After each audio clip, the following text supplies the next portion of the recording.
Well, the weather's finally nice enough for us to get out into our edible landscape and do some planting, and we want to take a look at this beautiful rhubarb Swiss chard that we have planted here.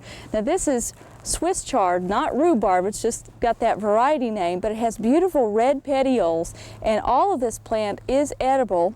In fact, it does very well in semi-shade, which is the location of this corner of our edible landscape. So we're looking forward to a lot of nice healthy greens all summer long.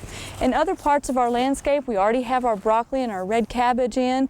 We'll be planting some onions and potatoes and beans and some other cool season things in a very ornamental and graphic design fashion. We're real excited about that.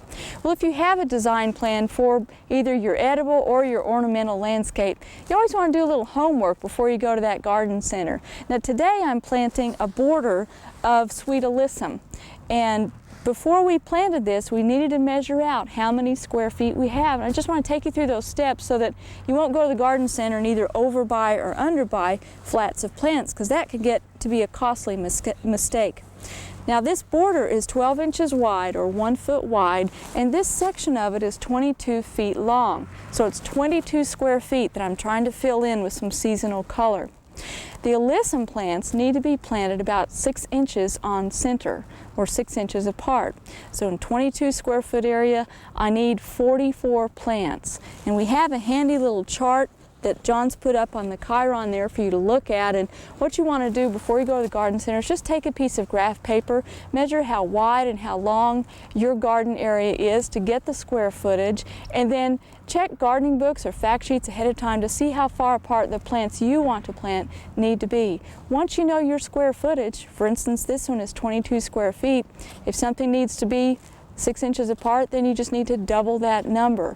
It's real easy to do, but it'll really save you a lot of headache. Then when you get out to the garden center, take a scrap of paper with you so you remember how many flats to buy, but you won't really know for sure how many flats you need till you take a look at how many plants there are in a flat. Now this one is a flat of 3-inch pots. They're 3 inches across, and they have them packed in there 6 down and 3 across. So there are 18 containers in this flat, and if I'm going to plant these 6 inches apart, I'm going to need more than just one flat for this area. In fact, we need 44 plants, and so I'll need to buy 2 flats plus 8 more plants to get through this planting. Now as you plant your alyssum, I'm just going to go ahead and put this one in. You want to make sure that you keep track of the distance that you're spacing and always be checking. Now the handy thing is a lot of trowels are about 12 inches long. And so you can check yourself that way from the middle of one flower to the next to make sure that they're about 6 inches apart.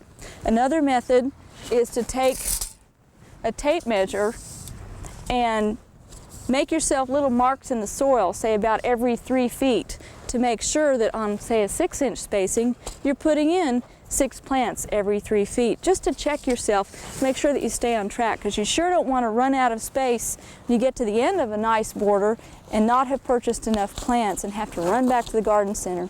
And you don't want to have too many left over, because when you're gardening, just like with anything else that we do out in our studio garden, we have to stay on a budget.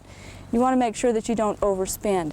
Well, hopefully these tips will get you off to a nice start on having a display of seasonal color and have it come out just right in your garden.